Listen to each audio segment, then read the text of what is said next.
Gentlemen, welcome back to the Halo 5 Online Qualifier number 1 here in North America.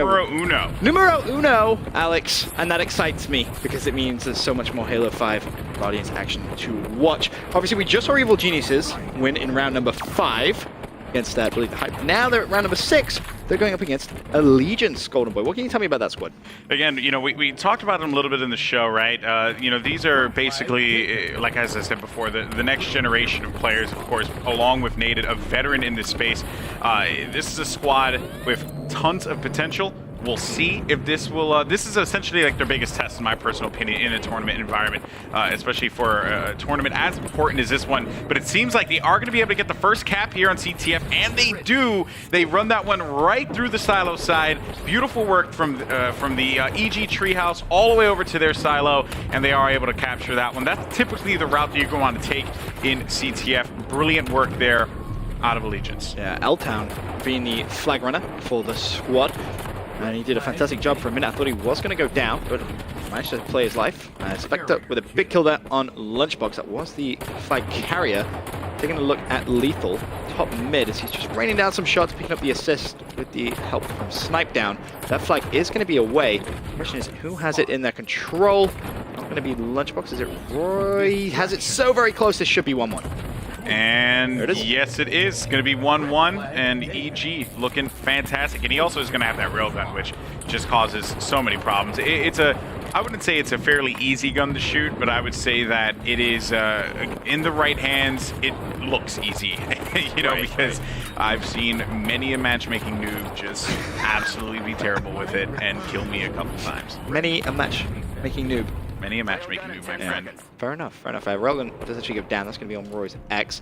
Heading over to Lethal, who looks as if he maybe just patrolling that bottom mid. Going to go for the jump and makes it very, very smooth. Of course, you may have seen Bravo teaching you exactly how to do that in map fly-throughs. Yeah, that jump is not easy.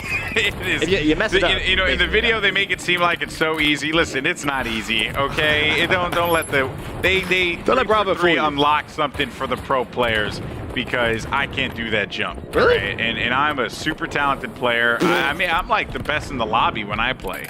God, my mom says I'm talented. Stop, please. Okay, also just want to note here, Snipe Down actually on the rush on the right side with the SMG. I'm a huge fan of this play just because he continues to harass and cause problems, and they're looking for him. They're going on the hunt, and just here comes Snipe Down, just being a nuisance to this Allegiance team, and that SMG just absolutely shreds. But it is going to open up an opportunity for them to be able to fight from the treehouse side inside of the red flag. But of course, Allegiance fights that one back, and it really comes down to proper map movement here. You saw Roy trying to go for something. He is going to find, though, potential kill here. It is going to boost out. Can't quite get it. Roy Borg will fall. Yeah, I thought for a minute he may have actually got the kill with the grenade, but was unable to connect with that one either. After death, TJ, he's just look at the map presence, by the way, from Allegiance. They're playing. I feel like they're being forced somewhat to play very, very pinned back at the back of the base, very, very defensive. Mainly because, you know, as you kind of point out, Snipe Down with the SMG, making some sneaky plays. There's just been so much pressure that Evil Geniuses have been applying over towards, you know, Team Allegiance base. They haven't really, except obviously for that first flag cap, controlled a lot of the map. And the other thing about Fathom, too, is you are going to see a lot of players crouching, right? Of course, trying to take advantage of that radar and its short range, because you have these corners, right? A lot of corners in the treehouse that are just so frustrating to deal with. And again, Kratos, man, what I like about this Allegiance team is that they're just taking advantage of the map geometry and making the proper callouts, but it all comes down to acting on that, effectively acting on the callouts that are coming, you know, to you. That is where EG right now has been thriving, because now they have Allegiance on the back foot. You have Lethal and Roy working together on the right side, on the treehouse side, but no one pushing silos just yet. And typically, when you want to pull that flag, you want to pull it over to the treehouse because you're going to spawn them by silos, and it's pretty hard to stop. You can get a couple easy picks, especially if you have someone up at the top of the ridge. Nated has been playing for that railgun for quite some time. He went over their opponent's original respawn, able to pick up Lunchbox with that, but he was playing so patiently, just waiting for his teammates to clear the base. Didn't want to leave that top mid control. Unfortunately, not able to get the line of sight on Lunchbox. Recognizes there will be two players pushing from pretty much the opposite side. I believe Snipe Down will be one of those, but you can see the pressure now Evil Genius is going to put on Naded. Knowing he has that railgun, he will finally fall. Roy basically just ran at him as his teammates did a fantastic job distracting him. Yeah. This is the thing about EG. They always work, like in those key moments, they just find a way to work together. You know, and right when you think like, okay, we have the flag secured, a player pulls the flag and then out of nowhere, it's just an onslaught from Evil Genius. They have a very blitzkrieg approach on how they play Halo. It's worked out for them quite a bit. But you know what, though? Kratos had a brilliant stop actually forcing any kind of movement inside of the red base here. Looking at Lunchbox's POV, playing from the silo side on the red team. Has to be mindful of this. And oh man, gets that splinter nade right in the perfect spot. Right in the face. I love that grenade. It's one of my favorites. That's going to hurt. As Evil Genius is now with a 2-1 lead after Lunchbox was able to run that flag in. Railgun did just spawn up as Lethal able to pick up naded there. As Lunchbox turns around, can he find that second with the spinner grenade? Doesn't look like he's going to be able to do so, but playing his life, and again, this is going to be really important just for EG to clear out their base before they can try and go for that third and final flag gap. They need to just win these couple of gunfights as there is the railgun up and ready. Lunchbox has him. We should get some assistance from his teammate, who is applying a lot of pressure, and that's going to allow Lunchbox as well just to start pushing up, as Lethal was able to clean up Kratos. They just had to worry about that one player by the treehouse, right? And then that was going to be their opportunity to push up. Now that Lunchbox is pulling this flag forward, he's going to be taking it outside, and can he defend himself? Yeah. And he cannot. He was a little unfortunate there. As soon as he pulled that outside, two of his teammates dropped. So immediately that support he had from top mid was gone. Trying to go for that fast third cap, I respect it. Just unfortunately won't work. He got the call immediately, tried to go for it, you know. And EG, man, like, the other thing about EG is they're up 2-1, and I won't even lie to you. I didn't even notice. Really? Like, that's just how fast they operate. And this could very well be the winning cap here, but it seems like L-Town is going to come up huge. Kratos does fall. Suspector is going to pick up the flag here. They got to get that return, which they managed to do so. Brings it in with a boost. Now we're all tied up here, knotted at 2-2. 5 minutes left on the clock. But now you have two members of EG pushing over by the treehouse. Suspector, though, looking to do some damage now. Can he get these proper angles on nades? He does not get a hit, which tells him that they're either going to be pushed up in front or they were going to be on the bridge, which gives him that opportunity to push up. He prompts himself, wins that battle. Has to be careful, though, about the player that could be behind him because the treehouse call was made unless the red team managed to pick him off. Yeah, seems like that's what happened. Oh, he was so weak. Lunchbox and Snipe Down will be on that right-hand side. Some nice shots. He needs some help from his teammate. Finally, it comes in the form of L-Town. But as I say, that's so weak. Railgun spawning in 20 seconds time now. But Roy looks to try and eliminate that factor completely as he goes for the flag pull. See if he can potentially try and convert this. Both flags away from base now. Roy, pretty weak. Still running that flag, though. Wondering why Kratos abandoned position top mid. This is the gunfight that could potentially decide it. Oh, nice play from Roy. Wins it. Now, again, running that flag. That flag needs to be returned, though. It's going to be Lethal putting some pressure. The flag has been returned, and Roy should be good to run this one home. And Evil Geniuses pick up the victory. So what was a little odd in that one, and unless that was just because he got a call out to go return that flag, Kratos was top mid, and he actually had an opportunity to stop Roy running that flag through treehouse. I think he put a couple of shots in because you saw Roy get a little weak. Yeah, and he kind of threw the flag and just kind of waited for. Wondering why he abandoned position top mid to go push outward to or push actually to the bottom to then get that return, which probably was the case there. He did have Suspector as well by the silo, by the blue silo, which I thought at that point, yeah, they definitely have this potential return because no one sees him. As soon as I switched to Suspector, though, he was called out and shredded immediately. Just nothing he could have done there. CTF Fathom, though, going to Evil Geniuses. But now we're going to be going over to Team Slayer. Not quite sure what the game type is going to be, but regardless of the fact, with Team Slayer coming up, man, this is a team that could slay really well. I'm curious on how that's going to work out for. It's going to be Plaza, I believe, the map in the series. Evil Geniuses, we saw them in Slayer earlier on. They look so very good. Golden Boy. I can't see them losing this. I'm going to be honest. I think EG, cruise through this 2-up. You wouldn't be wrong for making that prediction. It's certainly not a bold one. But let's go ahead, hop into the action. It's going to be Plaza, Slayer, and it's all going to be about that overshield at the beginning. Roy is going to look to go and push it. He does manage to get the overshield as we switch to him. He's going to be hanging out by Sniper, taking a couple shots there right near Cinema, and he's going on the chase. He's saying, you know what, I'm not even going to hang out up top in the Cinema. I'm just going to see if I can get this kill. Luckily for him, he had teammates there. They are going to win that snipe side. And Lunchbox staying up as well. It seems like he hasn't really been able to use his OS as much as he would have wanted to because his teammates haven't gotten those kills. Very true.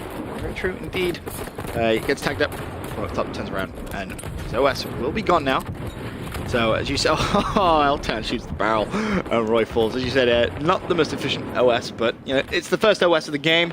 Gets it, make sure the enemy doesn't get it is also, if not as valuable at the very beginning. Oh, 100%. And another thing you got to point out there was 3 members of Allegiance just getting shut down right away. You're going to have Snipe down with his namesake. He sees his target, but he's not going to go for it. He probably has one of the steadiest shots and just, he's so patient. You saw that right there. Any other player would have went for the shot, got the body shot. Not Snipe down. He waits for the opportunity because he knows that they always come back around. They always want to try and challenge. General rule, Snipe down with the sniper is just scary at times, and you see him just looking down, bottom stairs, see if he can pick up. Woo! My goodness gracious. Okay. All right. I see you Snipe down. Yeah, I'm telling you, man, this guy, he's just disgusting. Now you're going to have Roy, who's hanging out by light rifle, Snipe down looking to pick off a couple faces. They have to be so cognizant of this player by Cinema. They have to knock him out. They have to get him out of there, or just not even, kill him, but just rattle him, make him ineffective. And that area is one of the most annoying spots on Plaza. A good shot for Snipe down, but he gets the double because L-Town challenges around it. He had no other choice, man. There was nothing else that he could have done in that situation. He had to get out of there. He was ineffective in that area. Calling him out's one thing, but if you're not able to put down any kind of shots, just look at the clinic that Snipe down's putting out there. His teammate, though, able to get that overshield, perhaps. I think his teammate got it. I think APG was the one who secured that one. Let me look around. Yes, APG did end up getting it, but man, disgusting shots there from Snipe down. So good with the sniper. And again, earlier on, when we were watching Evil Geniuses for the first time, we were talking about how they control the power weapons and the power-ups on the map, and how it's fetching in Slayer that gives them a big lead. Just look at the damage which has already been done in that score gone away. It's 19-8, double the score overall. And Snipe down with that sniper, he still has it, and 3 shots left. You talked about him being super patient. He's going to be super patient still. And most likely, Sniper Rifle is going to be up again, and he can just walk backwards. He's 10 seconds, and he'll be able to completely replenish the ammo on that. Will be tagged up, but dips out.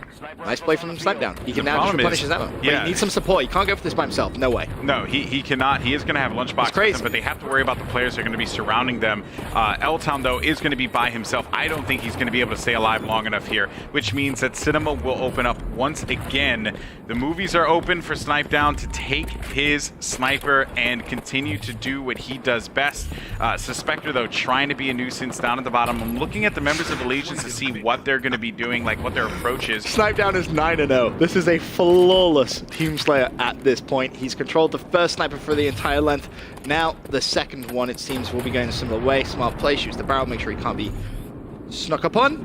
But with 8 minutes left, a 27-11 lead in favor of Evil Geniuses. It's don't want to say it's out of control already, but it's looking that way. When you have Snipe down lingering by Cinema, and then you have him spawning Tram in blue, it's just, it's so... Finally! He gets the frenzy and falls instantly.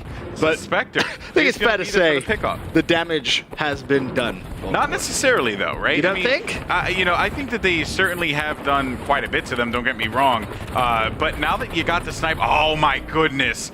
Suspector went for that one. He went for the OS and just could not pick it up in time. EG wins another power-up, which has pretty much been the story of EG in the matches that we've seen of them. They've been going after those power-ups. They've been winning those battles time in and time out, and it's reflected on the scoreboard. But I don't want to count Allegiance out just yet.